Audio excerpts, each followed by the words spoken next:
అందరికీ నమస్తే అండి. ఈరోజు దుర్గాదేవికి అన్నపూర్ణాదేవి అలంకారం. నైవేద్యాలు ఏంటంటే వడలు, దద్దోజనం. వడలు అంటే చిల్లు పెట్టే గారెలు కాకుండా మామూలుగా వడల్లా వేసి నైవేద్యం పెట్టాలి గారెలు. ఈరోజు నేను ఇదివరకు మన ఛానల్లోనూ ఈ అన్నపూర్ణాదేవి పాట పాడాను.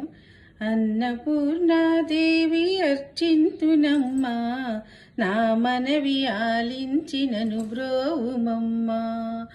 అన్నపూర్ణాదేవి అర్చింతునమ్మా, నా మనవి ఆలించినను బ్రోవుమమ్మా.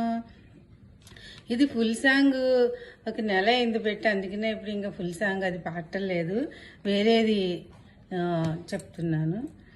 మనకి అన్నపూర్ణాదేవి ఆహారాన్నే కాకుండా జ్ఞానాన్ని కూడా ప్రసాదిస్తుంది. అందుకనే శివుడు అంతటి వాడు భర్త అయినా కానీ ఆవిడ్ని భార్యని ఏం చేశాడంటే జ్ఞానాన్ని ఇమ్మని చెప్పి భిక్షగా జ్ఞానాన్ని ప్రసాదించమని అన్నపూర్ణాదేవిని ప్రార్థించాడు. అదే మనకి ఇది ఇప్పుడు చెప్పేది.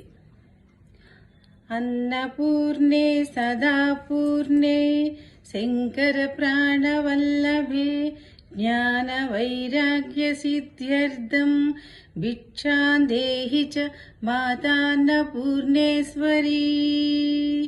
అన్నపూర్ణే సదాపూర్ణే శంకర ప్రాణవల్లభే, జ్ఞాన వైరాగ్య సిద్ధ్యర్థం భిక్షాం దేహి చ పార్వతీ మాతాన్నపూర్ణేశ్వరీ.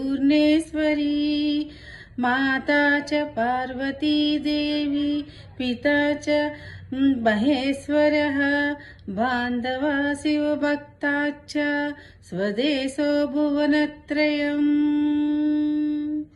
నమస్తే. నందుకు మీరు అందరికీ నమస్తే.